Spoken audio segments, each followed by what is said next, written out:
Hello and thanks for joining us for this musical edition of Encore, top of our set list today.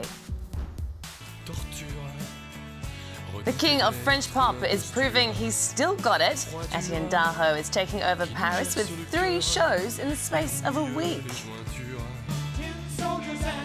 Plus, forever, Crosby steals Nash and Young. US folk rock supergroup have made an album filled with their best moments of their legendary 1974 reunion tour.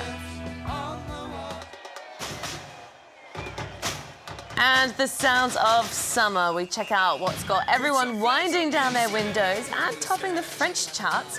Plus, we'll give you our favourites. Our music critic Mark Thompson is here to go through all this with me, so let's get started.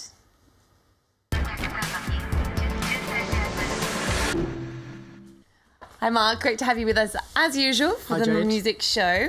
We're going to start with rock veterans Pink Floyd. They're to release their first new album in 20 years. The psychedelic band is going to unveil the record, which is called The Endless River, in October. But what can we expect? Well, it seems whether you're Beyonce or Bieber or Pink Floyd even, all announcements nowadays come via Twitter. This announcement came via David Gilmour's wife, of all people, who now appears to be part of the band. She did appear in the 1994 album, and this new record is actually going to be offshoots of music that was recorded back in that time. Now, this is more of a swan song for the keyboardist who died in 2008, Richard Wright.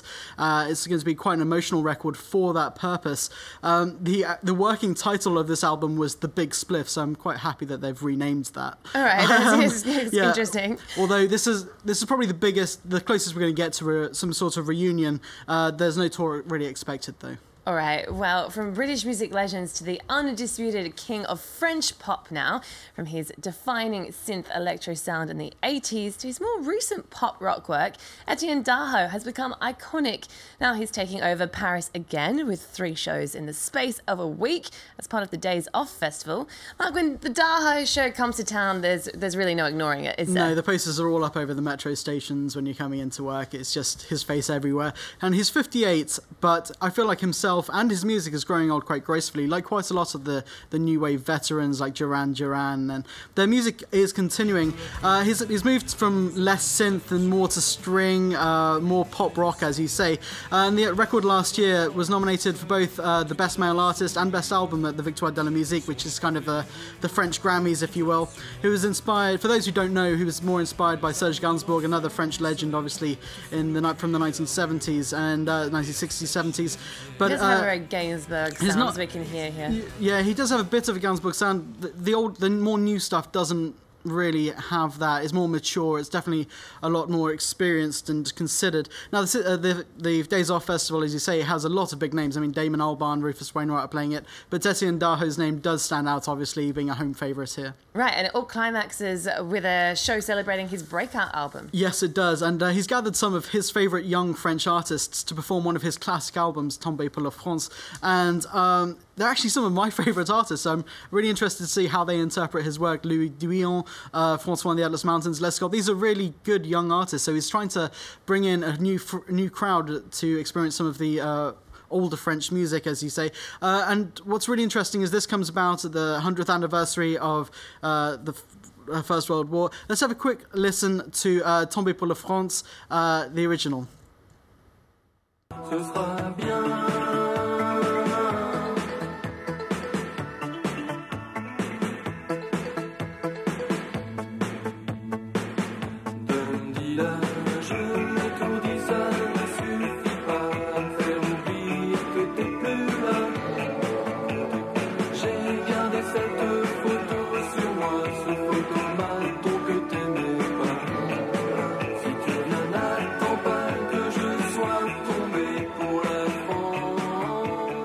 Definitely seems like a throwback to the 80s. You don't get much more 80s than that, do you?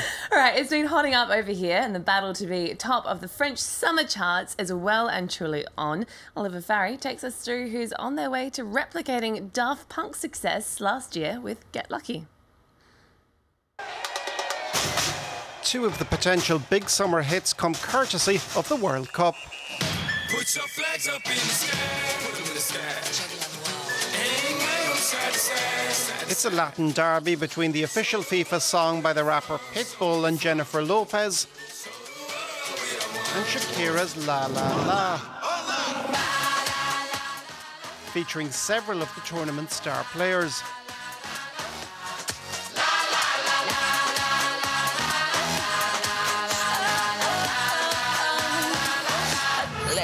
Verdict? It's joyful and festive. Among French youngsters, there are a number of possible candidates for the big summer hit. Music that gets you moving and dancing. The French rapper Black M is in with a chance with the song Sur ma route.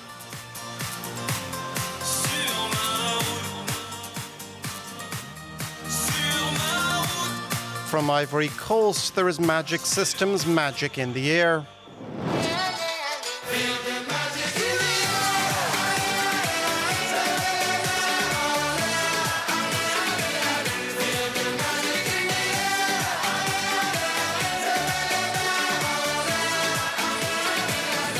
And as far as rock music goes, I predict Milky Chance's Stolen Dance.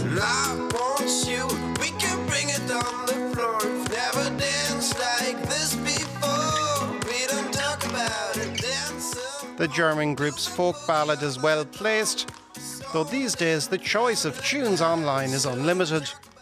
What happens is we send the music out on air and then it's picked up online. People consume music on the internet too.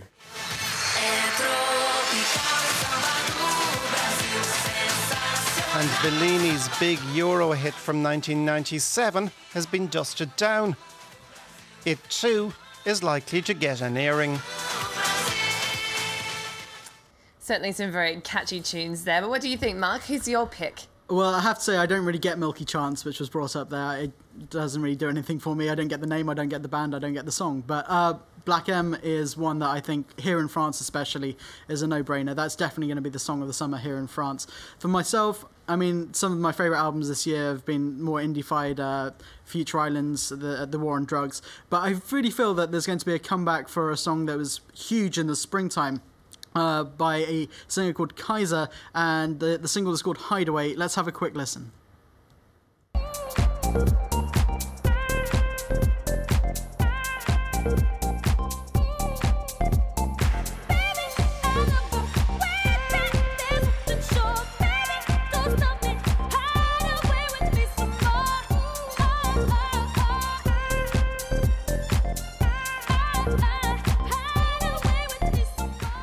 Now, for me, that's got everything that you need for the summer. It's very dancey, it's very summery, and I can imagine that blasting out of people's windows. But obviously, there's a lot of good pop albums out there at the moment. Ed Sheeran's taking over both sides of the Atlantic, it seems. Lana Del Rey, obviously, another big album of the summer. But also, Sia and her song Chandelier, I really feel is very catchy, and I can imagine a lot of people singing that along in their car stereos with the sun coming down. Yeah, I can definitely see your pick pumping out of Ibiza clubs or places like that. It's good in the car, it's good in the street, it's good in the club. Definitely.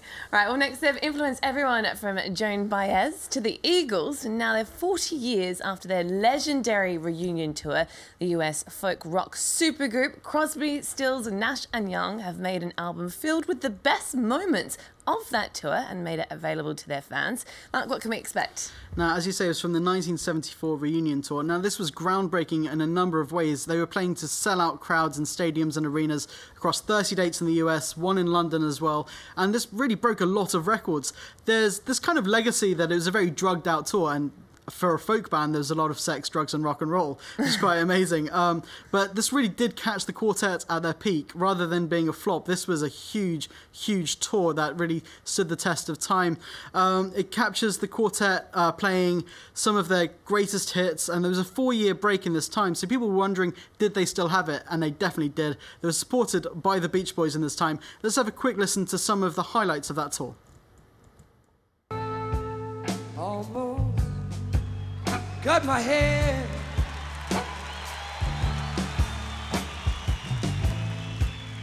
Happened just the other day. Don't run the time of glory. Hotels I cannot go. Be sure to hide the glory. Don't let me in. They're so iconic, I'm sure most people would recognise many of those tunes, but why were they so important? Well, talking of summer songs, I think I'll probably be listening to this album as well. The group really epitomised the sunshine optimism of the 1960s, and they were very counterculture. They were one of the most outspoken groups against the Vietnam War, and even named Richard Nixon. And it was because of that they really got such popularity at the time. They really bought into that ethos of the 1970s, and I mean the fact that all four of them are in the Rock and Roll Hall of Fame at least twice, and I mean that says volumes. Absolutely, and they're also going to be on tour throughout the US until October, so you can check them out in the flash if you want to then. Right, well, we're going to finish off the show by getting a little bit jazzy now. The world's biggest jazz festival has been taking place in Montreal. More than 1,000 musicians performed. We're going to leave you with some of the highlights. Thanks very much, Mark, for coming in and sharing your musical knowledge with us. As always, Jade. And thanks to you for tuning in. Don't forget you can get more music and culture news on our website and on social media. Until next time, enjoy. No, I won't believe your heart is cold. May be slow to warm on an evening such as this. I got you for, what do you got me for? What are we both thinking of?